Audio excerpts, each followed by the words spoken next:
The Battle of the Ale. I won the battle of the cup today. I won the battle of the cup. I raised it up, I drank it down. I won the battle of the cup. I won the battle of the jug today. I won the battle of the jug. I raised it up, I drank it down. I won the battle of the jug. I won the battle of the barrel today. I won the battle of barrel. I raised it up, I drank it down. I won the battle of barrel.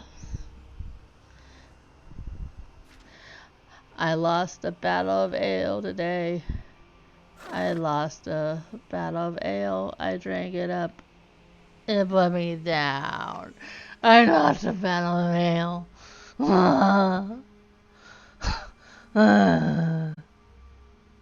I lost the ale. Ale wrecked me. Nick Khan's Fire and Faith by Nick This book is translated on account of Nick. I'm just call him Nick. It's easier. Travels among the various colonies of the Dwemer, explaining the theories of Karnak. I made an inquiry as to the state of enlightenment among the people he spoke for. He answered, with respect to the theories of Karnak, there were one but scholar who could guide the people through the maze that leads to true misunderstanding. He informed me, however, that the Kinnerke of the precepts of Karnak were taught. He said nothing pleased him more than to see the Dwemer of Karnak, the most learned people in the world, studying Karnak words and giving consideration to their place in life to come, and where neither planar division nor numeration of amnesia nor any other thing of utility was more valued than the understanding of the self and relationship to the heart. I was gracious enough to receive a high compliment, and removing my helm, I thanked him and departed with an infinity of bows. Sorcery is not necromancy. Well, I don't know. I kind of disagree, but okay. By Dame Fire. A mage of supreme power and duration, such as myself, may be called upon to exercise his skills in almost every corner of far-flung Tamriel. So far, the native Morrowind eyes and widely travels. Thus, I could tell you the authority of personal experience of petty local officials, regardless of race and culture, are universally suspicious and ill-informed. A sorcerer, they say, well, we'll have none of your raising dead, and this is misunderstood. Yeah, I guess there is a difference. I cannot tell you how many times I've been subjected to such variation of above conversation that ignorance and self-important functionaries with no concession whatsoever distinctions within the arcane arts. As far as they are concerned, every manipulator of magicka is just waiting for the midnight before skulking off to the cemetery to animate corpses their neighbors and ancestors. Imbeciles, fools, bureaucrats. Now, it's true, of course, that conjuration is a common tool of sorcery, and we sorcerers often resort summoning aid from oblivion when a problem best solved by judicious application of various brute force. It's also summoning data experience to possess animate corpses, or calling upon the souls from the dead for information or other services is, in short, necromancy, a subset of the art of conjuration, but about entirely distasteful and degrading. What? However, to infer that all sorcerers are de facto necromancers as well as false, misleading, and libelous. They say that everyone who was young once is typical used to experiment with things dangerous and forbidden. It is long lad a tell aren't in my memory of the early first era exact, but it's possible and apprentice I tried out animation spell too. Never on a corpse of anyone I knew, of course, at least nobody I knew well, and not for long, to my recollection. So anyway, I know whereof what I speak when I say tell you sorcery and necromancies, there is a difference. That strange mage. Why would he leave me here? Luckily, a talented alchemist is never without his tools. I know several types of mushrooms growing in a cave. After puttering about the cave, I put together a recipe for a magic resistance potion. Should keep me safe from any manipulations or illusions. I was just beginning to gather ingredients when I saw the most luminous creature appear to me. Initially, I thought she was a vision imprinted on my weary brain, but we began to talk, and Diary, my dear Diary, I'm enraptured. She is so kind and understanding. It's like she was made for me. I sing for her. I recite poetry to her. She loves it. My wife doesn't like music. Minstrels bother her. She's always bothered by something. Or she doesn't appreciate me. Not like this new lady in my life. Right over my first entry, I note, I was trying to formulate a potion, but I can't for life of me remember why. I've grown to like this place. Even keening of the bats in the background is like a siren song. It's all thanks to her. My lady, my love. My wandering days are over. We are to be married and live forever in our subterranean paradise. If I ever see that mage again, I'll thank him. He changed my life.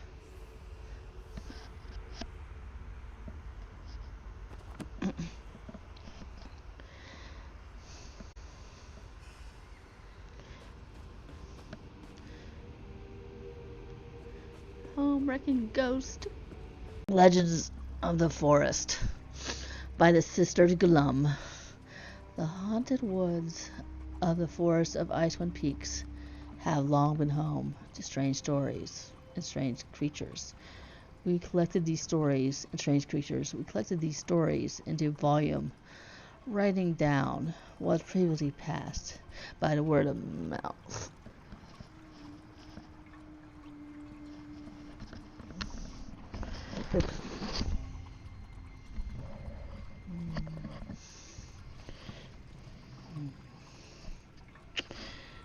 The voices in the woods.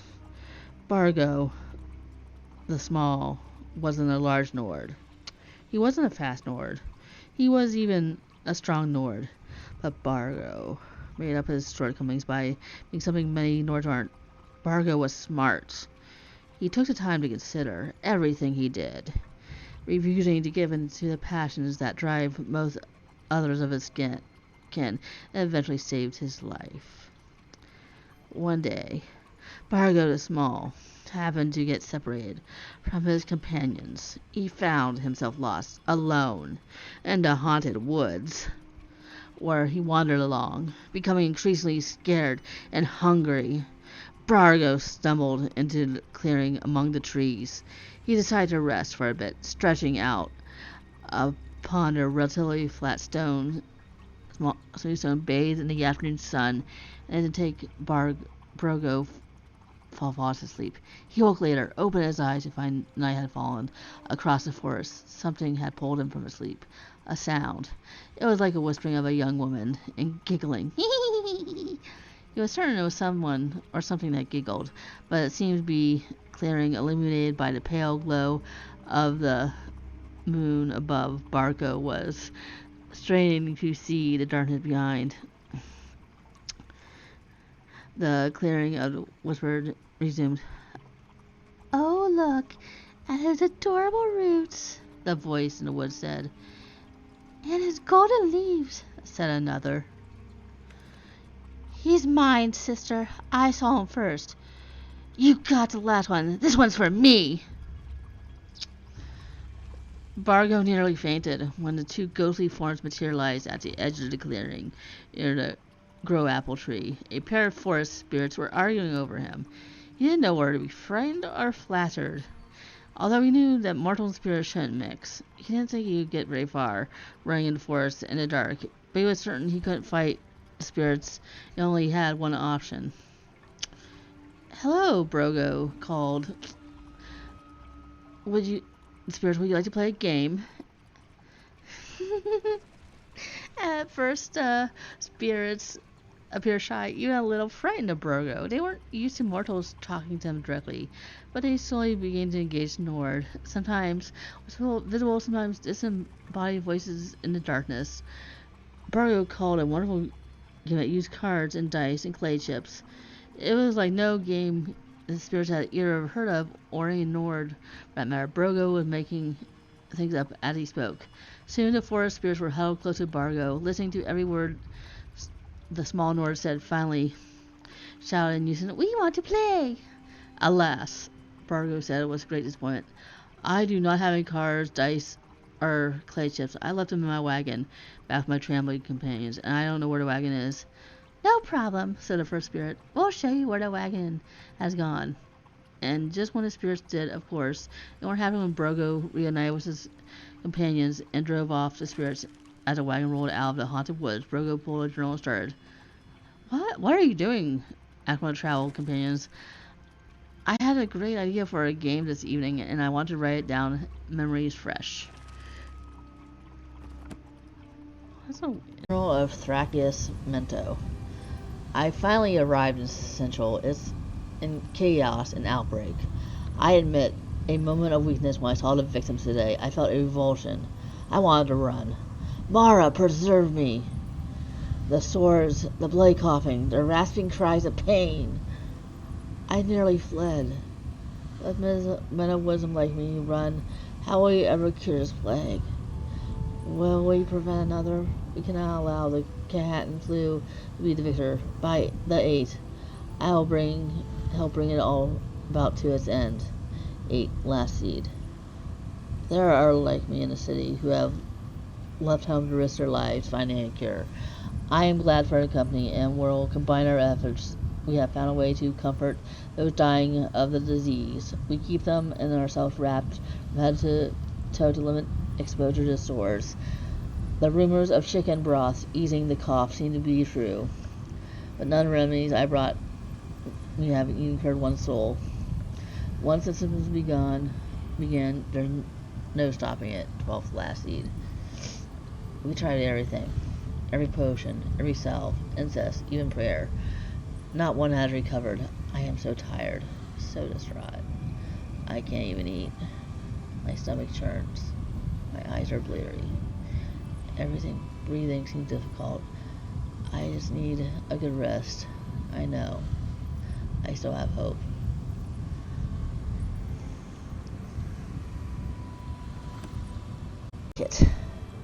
Warriors sometimes make the mistake of thinking that there are no tactics with a mace. They assume that sword is all about skill and a mace is only about strength and stamina.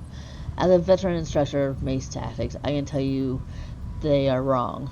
Wielding mace properly is about timing and momentum. One swing of the mace has begun. Stopping and slowing it down is difficult.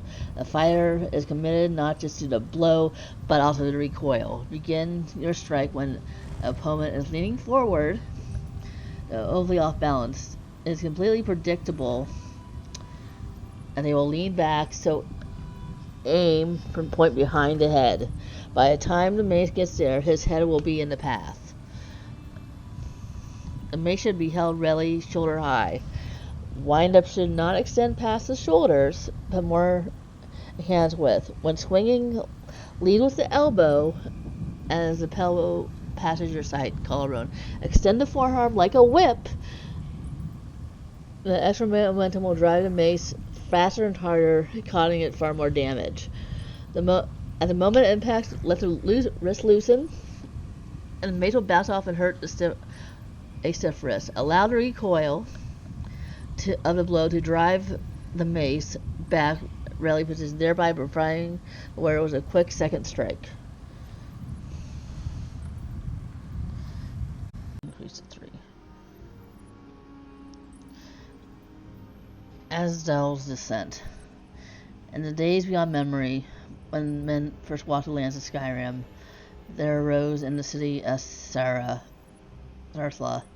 a great enchanter. As a boy, his gift for magic had been artifacts and evident to his tutors. As a man, his skill surpassed them all, and finding nothing more to learn about his kin, he left his wife and child and set to train under the elven masters. As year became 2, then 3, and when finally his path led back to Sarah, he found only ruins, for the elves had sacked the city, and all had lived there were dead and gone. Amid the ashes and the smoldering ruins of his home, he swore a terrible oath of vengeance, and from that comes the name of legends Azul, the embittered destroyer. Alone he could do nothing, and so he bid his time, delving deeper into arts that art than anyone before him. From Dwemer he learned the 7 natures of metal and how to harmonize them.